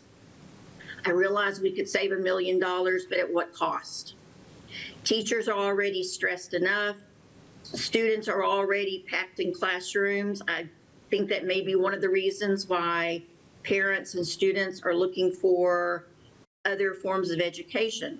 So I just want us to be very, very careful in increasing class sizes, especially at that junior high level. But on a positive note, I'm thrilled to learn that we will be adding more teachers and teachers' aides in the special ed. I think that's very, very necessary. But I just want us to kind of pause and look before we jump on there and increase class sizes. Thank you. Thank you, Ms. Fowler. Mr. Wilbanks. Thank you, President Chapa. And Mr. Kell, hopefully you have this number available. Melody provided the cost savings at the junior high. What is the additional cost? I don't recall seeing that on the special ed resources. Yes, we have that information. So based on the proposed sped ratio adjustments that we talked about, that would be a total of, for TAs, not yet teachers, $522,064 estimated cost. For the teachers, specifically the Cs that we proposed, that would be an additional $142,040. That comes to a total of $664,104. Thank you.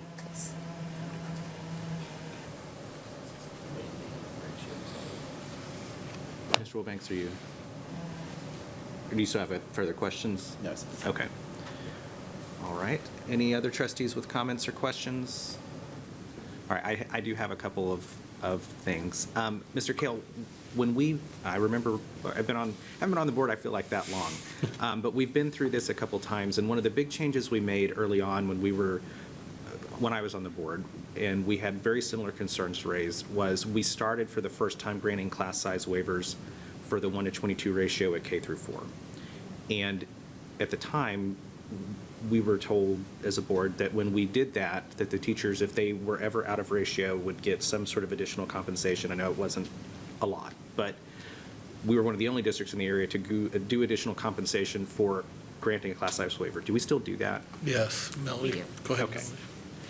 Yes, sir, we do. For specifically in accordance with that state mandated ratio, specifically for pre-K through 4th grade. Yeah. If a teacher has over the 22 students in that class, they would receive that additional pay.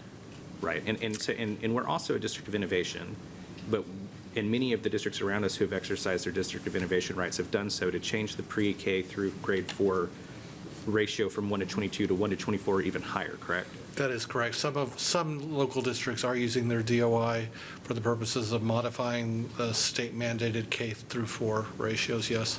For us to do it, we'd actually have to go back through that process again, but it is feasible should we choose, and other districts are doing that.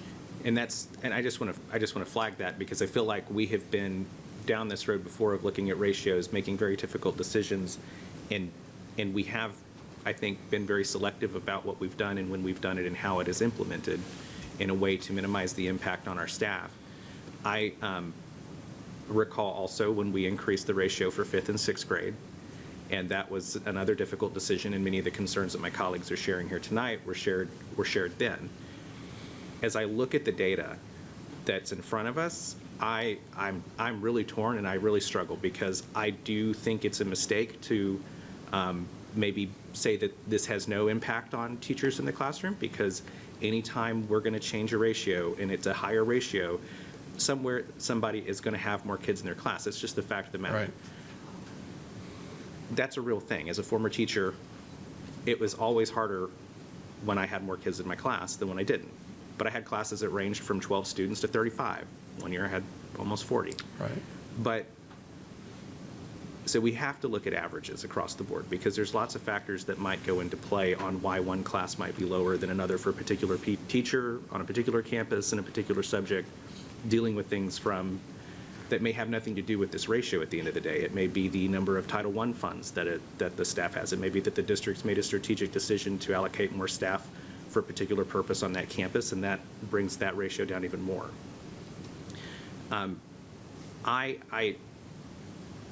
At the end of the day, I will support this change, and the reason for doing that is I feel like, to Ms. Richardson's comment, we are in a really difficult position here.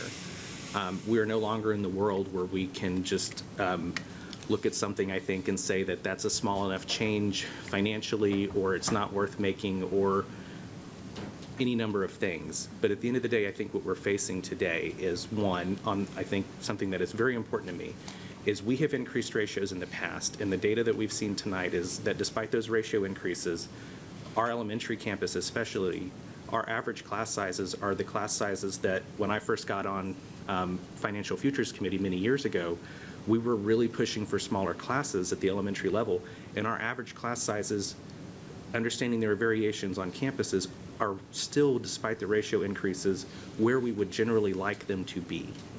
Yes. They're low enough that they are in the low range of where you can start seeing meaningful change for students who are like the students that we serve. And that hasn't changed despite 2 ratio increases. I mean, effectively now for K through 4, we do grant class size waivers pretty routinely at this point. So I think effectively we're a little bit above 1-to-22 as a matter of practice. We certainly went up to 1-to-26, but still the numbers tonight give me a lot of hope that this implementation will be just as thoughtfully done as the ones that we've done before, and that on the whole, we will still have class sizes at a manageable level,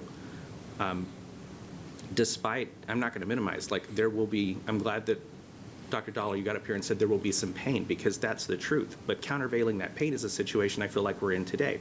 Found out this morning that the House bill, the House Education bill, is that we're hoping will save us from the terrible Senate version of the bill, is only allocating a proposed $220 increase in the basic allotment.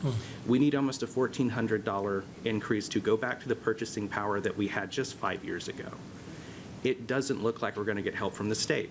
We're part of a consortium called Council of Great City Schools. Today, they put out a bulletin that the federal House of Representatives introduced their appropriations bill for education, which proposes a dramatic cut to Title I funding and proposes to virtually eliminate Title II and Title III funding. The state is also in the position of about to pass a voucher program that the governor finally admitted last week is probably going to, like every other state that has a voucher program, probably going to siphon money away from public schools. I, for one, am starting to worry that there's no cavalry coming when it comes to our finances, and we already know that staff has done a fantastic job this year to close the $25 million deficit that we adopted last June. So we've taken care of this year, but everyone up here knows that we've got a structural deficit due in large part to the fact that we've lost over 10,000 kids in the last 10 years that we have to address. We, at some point, have to right-size the footprint of our district, both on the facilities, eventually, and staffing side. And we can't keep kicking the can down the road because, like I said, I'm not sure if there's help coming in a significant enough, substantial, meaningful enough way to forestall these decisions. I think this is a responsible proposal from the district. District administration has a history of thoughtfully implementing these in a way to minimize the pain, not make it pain-free, but to minimize the pain. And I'm really excited about the special ed changes that we've been talking about for a long time. So I think that given where we are now and all the variables at play, I'd never want to be in the position of putting more kids in a teacher's class, but this is the dilemma that we're facing today, and in large part, it's not of our own making. And the folks that are going to be on the front end of implementing it have a long track record of trying to do this the right way. So that's where I'm going to fall out tonight. Thank you, President Chapa. If I may, I just wanted to add one quick comment to that. It may be self-evident to all of us here in the room, but myself included, certainly no one for a moment thinks that teachers don't have exceptionally challenging jobs. No one, and certainly including me, believes it's something that doesn't go without very deep consideration of adding even one student to a staffing ratio. I think you've, for what it's worth, in my opinion, characterized the reality of the situation that we're in exceptionally well. It's a difficult situation, and we're trying to figure out how to best allocate the resources that we are working with to best serve the collective needs of students across the district, whether it be at junior highs, elementaries, high schools, SPED, or otherwise in special programs. And it becomes very personal when you happen to be the teacher that ratio goes up to, and I completely understand it. The challenge is looking at the bigger picture, what is in the collective best interest of all of our students across the district, and it's just some hard choices. It's very hard choices, and we're only going to get, I think, more hard choices that are going to be bigger and harder than this one, unfortunately. Yes, sir. But I thank all of you for the work that you've done, for the information you've given us tonight. And unless there's more comments or questions, I will go ahead and make a motion. I'll move to approve the proposed staffing ratios for the 2025-2026 budget, subject to approval of the final budget. Is there a second? Second. I have a second from Ms. McMurrow. Trustees will move to vote. Ms. Fowler, when we go to vote, I'll call for your vote. Trustees, please vote. Ms. Fowler, can I have your vote? I vote yes. All trustees present have voted in the affirmative. Ms. Fowler votes in the affirmative, so all 7 trustees vote in the affirmative. The motion carries. Thank you. Our next action item is item B, consider approval of a resolution authorizing participation in an interlocal agreement and delegation of parameter authority to the superintendent and chief financial officer for the procurement of electricity services. Dr. Smith. I'm not sure if Ms. Moss would like to say anything or Mr. Horn would like to say anything. As you all recall, we had this on the agenda back in, I believe, June. And this is where we have the ability to have the procurement of electricity services for the future to lock in low rates. We go through a process to be able to get that low rate and adopt that and basically have a, if I remember right, a strike price that we, see, I got a thumbs up, a strike price that we agreed to and hopefully lock in low rates for the district for the foreseeable future to save us some significant money. So this is in front of you for consideration again. We did not find the savings that we wanted last time, so we did not take action. And again, this would allow us to take action if needed, but we are not forced to take action on this. Okay, are there any comments or questions from trustees on this action item? Seeing one, I have Mr. Mike. And I don't know if this is just speculation or if it can even be answered. I noticed that there was a drop of 1.431 from June 2024 to July 2024. Do we expect to see the same or similar drop after June of 2028? Or do we expect I'll have to an rely on increase? Mr. Horn on that one. I wish I knew that. Good evening. So the answer to that is we don't know exactly. It's entirely possible. So when we purchased energy back in 2016, roughly 2016, the timing was good to buy further out. We bought that particular agreement almost 4 years in advance. So when we can take a demand a large demand like we have and push that out in the future, it lets the vendor that garners that contract, it gives them the ability to go back to the supplier really and say, we have a large book of business, and it just kind of stability for them. It lets them know that there's demand for that, and it stabilizes production out into the future. So about a year later, we realized that it was a good time to consider doing it again and pushing it out further because energy prices had dropped. And so we did that, and we bought from 24 to 28, and we're in that contract now. And so it's always advisable when you're a large district like ours to buy out in the future. And so we will look at this spring. If this goes through, we'll look at this spring. There's usually a time in the spring and then a time in the fall. And so that's the reason for the 8-month period out to December of 2025. And we hope that that's this spring. I know it's cold right now, but it's been a rather mild winter within the grand scheme of things. We've not had any huge storms, like ice storms and things like that. And so we would hope that coming forward here in the spring, the early part of the spring, it might be a good time to buy again. If not, though, we'll push it to fall and we'll look for that good window. If we felt like, or our energy consultant felt like it was good to consider coming back to you again and buying because energy prices are favorable, then we would bring that back to you for consideration. But it's always about timing and what that demand is for our particular load. All right, thank you, Mr. Mike. Any other comments or questions from trustees? Seeing none, do I have a motion? I have a motion potentially coming from Ms. Haynes. Yes, thank you. I move to approve the resolution authorizing participation in interlocal agreement and delegation of parameter authority to Superintendent and Chief Financial Officer for procurement of electricity. All right, I have a motion from Ms. Haynes. Is there a second? Second. I have a second from Ms. Richardson. We'll move on to vote now. Trustees, please vote, and Ms. Fowler, can I have your vote? I vote yes. Okay, all trustees present vote in the affirmative. Ms. Fowler votes in the affirmative, so the motion carries unanimously 7-0. We'll now move on to action item C.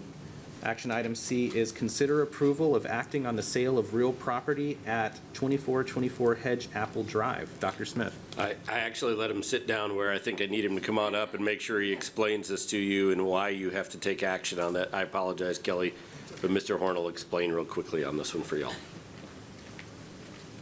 Thank you. It's my pleasure.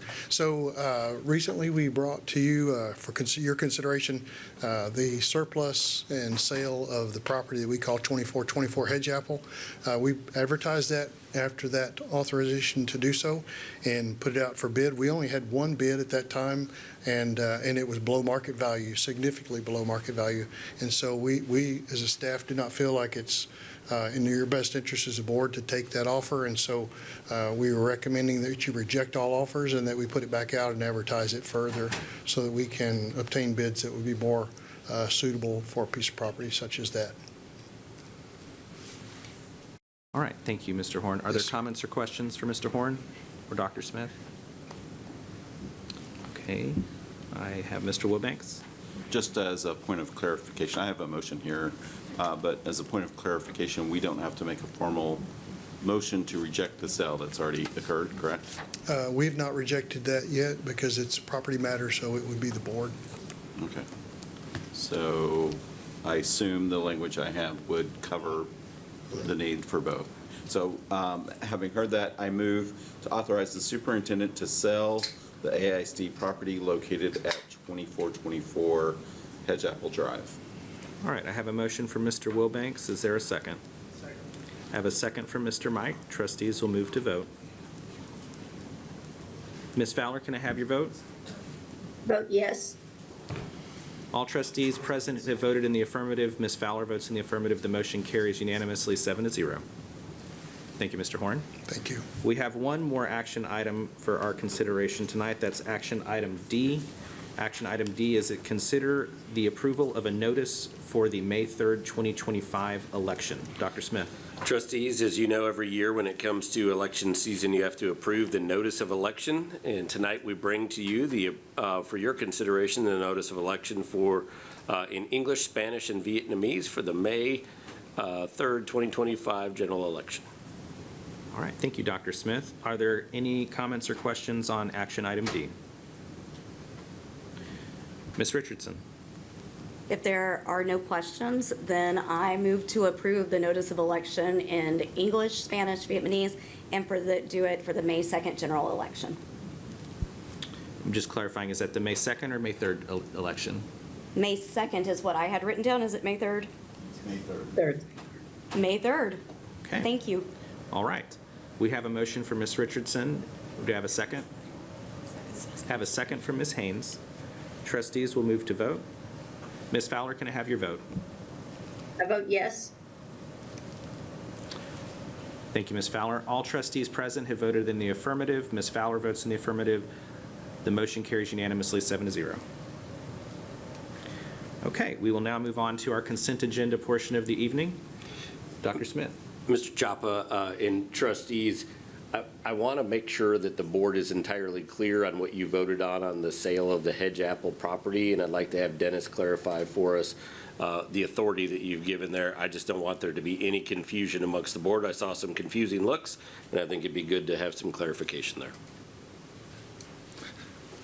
Thank you, Superintendent Smith and President Chapa, members of the Board of Trustees.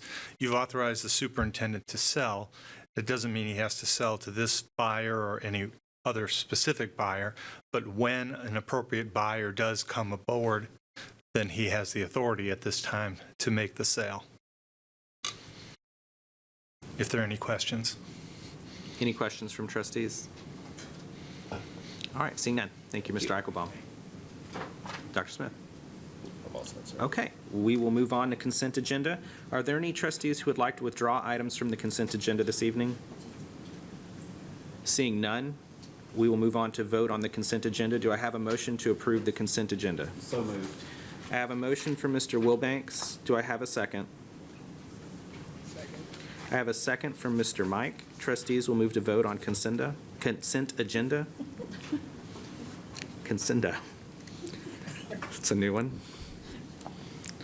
Ms. Fowler, can I have your vote? Yes. Ms. Fowler votes in the affirmative. All trustees present voting in the affirmative. The motion carries 7-0. We'll move on now to our open forum for non-agenda items. Ms. Crossnow, do we have any requesters registered to address the board on non-agenda items? President Chapa, we do not. All right, having no speakers on non-agenda, we'll now move on to our superintendent's comments. Dr. Smith. Trustees, thank you. It is a busy month in Arlington ISD, and I wanted to make sure we kick off every one of these with a focus on the priorities that you adopted earlier this year.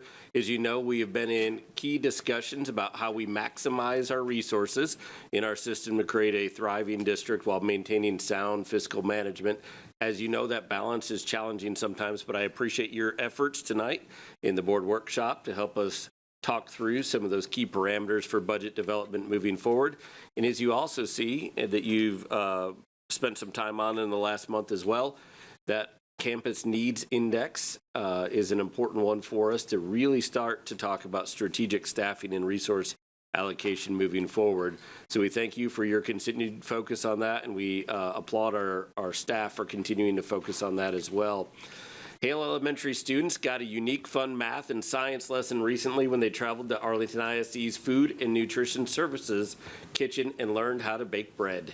Hale Principal Celeste Kozlowski came up with the idea for a hands-on way to apply math skills and chemistry principles, and Executive Director David Lewis and his Food and Nutrition Services team made it happen. February is CTE month, but it's CTE month all year long here in Arlington ISD, with 153 high school CTE courses and 52 different programs of study. Seniors like Jasmine Amaro and Alex Martinez are great examples of the thousands of students who are getting prepared for careers before they even finish high school. Jasmine Amaro, a senior from Sam Houston, is in the culinary program at the CTC and has an internship at a high-end Italian restaurant at the Lowe's Hotel. She was so good that within 2 weeks, the restaurant had her working full-time producing top-level dishes on the line. She says the culinary program has put her on a successful path and plans to become a sous chef in the future. Alexander Martinez, a senior at Arlington High, knows exactly what he wants to do when he graduates. He's going to start his own electrical contracting company, and he credits the construction program at Arlington High for preparing him, not just with construction skills, but also with leadership, problem-solving skills, and communication skills that he'll need to own his own business in the future. We're proud of Jasmine and Alex and all of the CTE students in Arlington ISD. February is also Black History Month, and schools all over the district are celebrating, like at Goodman Elementary, where they had a special program with their choir and step team to highlight Black history and the impactful role African Americans have had in our country. Don't forget, one of the district's biggest Black History Month programs is tomorrow night at Sam Houston. Odell Bunton Jr., a top 14 contestant on the last season of American Idol, is performing and speaking. Odell is also a SAM graduate and now an Arlington ISD parent.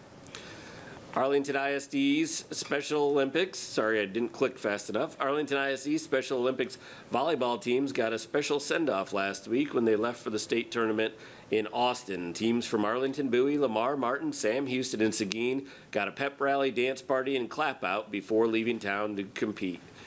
Finally, last week, we honored our district's National Merit semifinalists and College Board Recognition Scholars with a special ceremony at the CVPA. We used to honor these students at our board meetings, and you all remember this, but now we actually have too many students to do that for the board meetings. In fact, we had a record 206 students honored for the 4th year in a row. That's a new record. I thought there was one more slide, so I'll just say it. I wanted to especially thank AEF and their support of amazing things in Arlington ISD. We had the ability to participate in the Lemonade Party, where we celebrated student artwork that were designed plates for our students and really celebrate those students. So there it is right there. How about that? And so special thanks to AEF for not only doing great work for our kids on a regular basis through their grants that they provide for our school district, but also for including student work in the process, which is pretty unique for a school district. We're very grateful for their work. That concludes my superintendent's report for the month. All right, thank you, Dr. Smoot. We'll move on to trustee comments this evening. Do I have trustees with comments or reports? I have Ms. McMurrow. Thank you, President Chapa. Just 2 days ago, I think it was, Trustee Richardson, Trustee Haynes, Trustee Fowler, Superintendent Dr. Smith, and myself got to go down to Austin, Texas, to attend the TASB Legislative Conference, immediately followed by 9 legislative visits with our local delegation. We are advocating on behalf of the Arlington ISD formally adopted legislative priorities. That is available on our website, and you might have seen some, like Mr. Chapa mentioned earlier in the meeting, legislation is moving very quickly this session, and the 89th state legislative session is a real fork in the road for public education, including Arlington ISD. So this is the first of several visits, and our board is very active in our advocacy efforts. But just as it was mentioned earlier tonight, the differences between a mosaic and a tapestry, I really hope that our advocacy efforts can be more of a tapestry. We really need our parents, our teachers, our staff members, our community members to join us in our advocacy efforts and reach out, even if it's not physically traveling to the Capitol, but through emails, through calling their representatives and senators based on the issues that are important to them so that our public schools can continue to thrive. I really want to commend Trustee Haynes, Trustee Fowler, Trustee Richardson, and our superintendent. I'm just so proud of you guys, and you guys really were wonderful in your advocacy, and it really took all of us, and I feel like we were that tapestry. We don't know what our ledge is going to do this session, but I don't think that any action that we don't prefer will be for lack of trying on our end, and we will continue those efforts. I want to commend our whole board for adopting a legislative agenda that was both concise but very, very reflective of what our district needs. So thank you all. Thank you, Ms. McMurrow. I have a joint request to give a report from Ms. Richardson and Mr. Mike.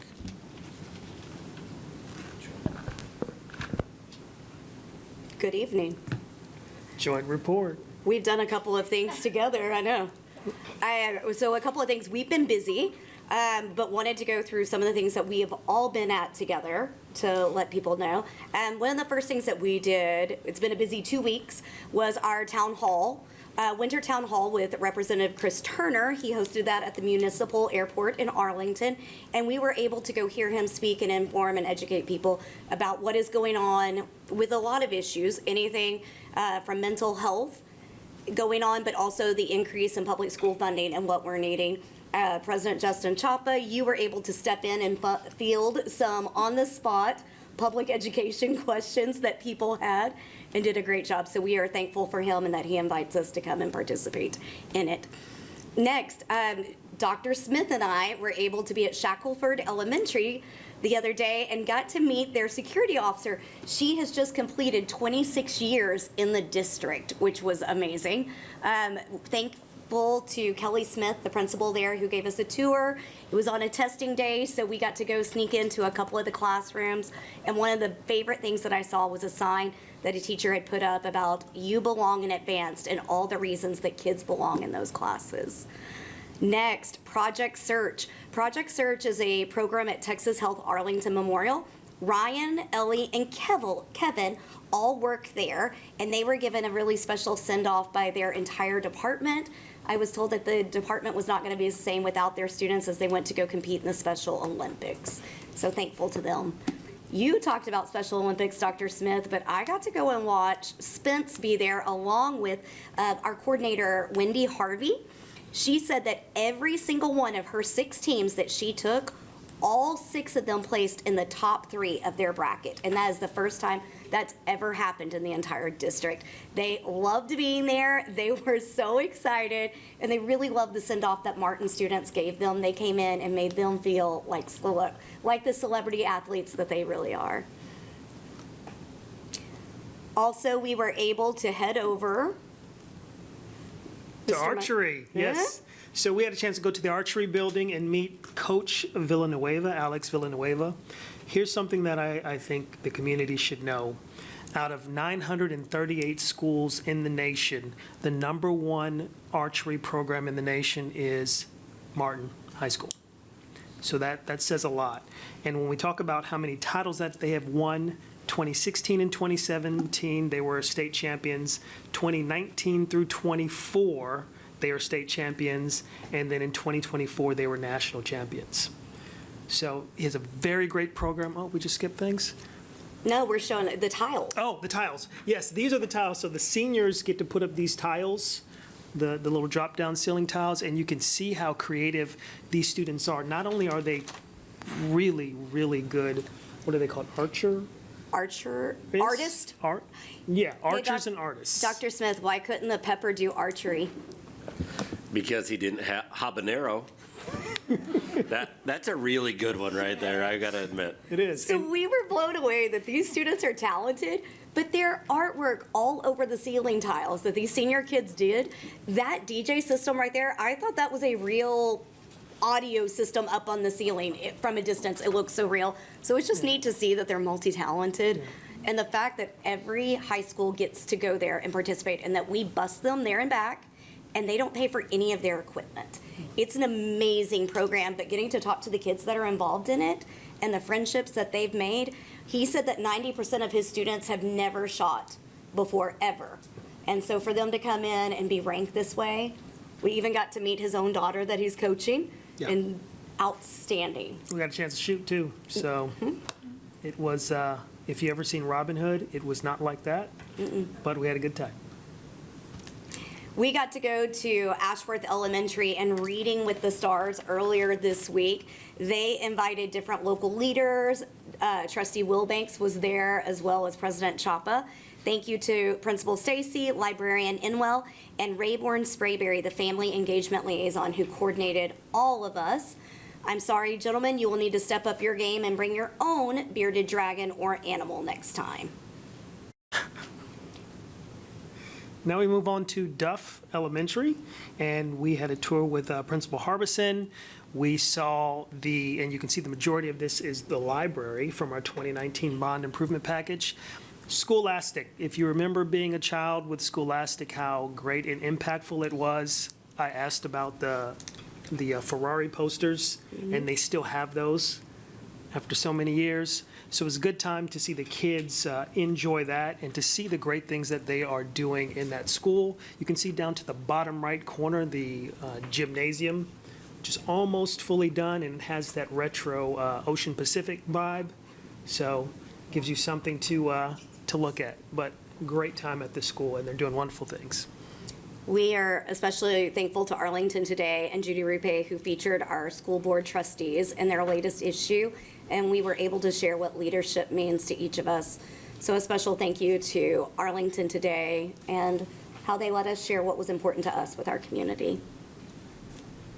Last but not least, we have a really special birthday on our board, guys. We don't celebrate everyone's birthday every time, but this one's a big one. And so to our Vice President, Sarah McMurrow, we just want to tell you happy birthday. We love you and welcome that you are, you're still the baby of the board, but welcome to the 40 over 40 club. Thanks. You're welcome. All right, thank you. I'm done. Is that all? Well, I can go on. So I also I don't You have did more pictures. than I did. But went to Turning Point and had lunch with Principal Muldrew and then the AP Lions. If you are trying to do the keto diet, I would not suggest going to their luncheons because you're going to get carbs, you're going to get some soul food, and it's gonna make you sleepy. So good time over there. All right, Good. okay. Thank you, Mr. Mike and Ms. Richardson. And I have a report tonight. In keeping with the tradition that Ms. Mays, former trustee, had for Black History Month and sharing Black history facts, I went and have been interested in a long time in the history of Arlington and how Arlington ISD handled different things during the civil rights era. And something that's interesting to me that I did not know until a few years ago is that Arlington ISD's segregated campus is still an actual structure in use in Arlington. It has its own historical marker. It is no longer part of Arlington ISD, but just some things that I have found from different sources and some research I did on my own that I just put together over the last few days. Just wanted to share. So Arlington had a segregated school as early as the 1880s. A historical report from the late 1890s noted that the building was of, quote, bad character. It was made from wood, made from discarded wooden boxes that was attached to wooden posts. It had one room with 5 desks and a bench. It supposedly could hold 35 students, but only 18 were enrolled near the turn of the century out of 37 eligible children. The school year for Black students at the time only lasted 80 days. When Arlington ISD formed in 1902, it took over management of the segregated campus. A strong storm destroyed the building the next year, and the district authorized construction of a new 20-foot by 30-foot frame structure that cost $109 to build. Around the same time, the district considered constructing a new campus for white students and ended up spending about $12,000 on that structure. In 1953, the AISD board authorized construction of a new brick structure, which you can see here, to replace the 600-square-foot building, and it opened in 1954 with 8 classrooms, an office, and a cafetorium. Eventually, the district would add a gym to the structure, and it was known as Booker T. Washington School. The building still stands today at the intersection of Houston and Taylor Streets, just north of downtown in what historically was the segregated part of Arlington known as the Hill. The campus, as you can see, has a Texas historical marker. The Booker T. Washington School only offered classes through the 8th grade. Students who hoped to attend high school had to travel to Fort Worth to attend I.M. Terrell High School. Arlington ISD did not provide transportation. Although the Supreme Court ordered the integration of American public schools in 1954 in Brown versus Board of Education, Arlington ISD would not desegregate for another 11 years. It did so only after first trying to desegregate one grade at a time on a timetable that would have postponed full integration until the mid-1970s. It initially integrated the first grade class at Roark Elementary, but after federal courts rejected legal challenges to desegregation from other DFW area schools, including Mansfield ISD, the district officially integrated all grades and campuses in 1965. It was not until then that black students in Arlington could attend high school in Arlington. The principal of the Booker T. Washington School was a man named George Stevens, and he was the principal of the district's segregated schools for nearly 25 years until the Booker T. Washington School closed as part of the district's desegregation plan. During his tenure, the school more than tripled in enrollment, growing from 75 students and 3 teachers to 230 students and 9 teachers.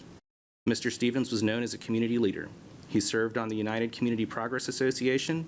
He was on the board of directors for the McDonald YMCA in Fort Worth and was a member of the Legislative Council for Prairie View College Interscholastic League, among many other roles. Despite Mr. Stevens' history of service and experience in campus administration, he was not offered a job with the school district after the Booker T. Washington School closed. In the late 1950s, the city of Arlington dedicated a park to Mr. Stevens located just 1 block from the Booker T. Washington School. The park was expanded several times and occupies most of the block bounded by Sanford, Eccles, and Indiana streets. You can visit it today and learn more about Mr. Stevens, the Hill, and the Booker T. Washington School. And that concludes my report.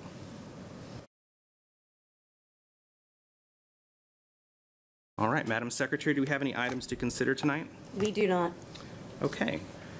We do still have board business, level 4 grievance hearing. So at this time, the board will proceed to closed session in the board chamber pursuant to Texas Government Code sections 551.0821 and 551.071 to consider our grievance hearing. The time is 9:03.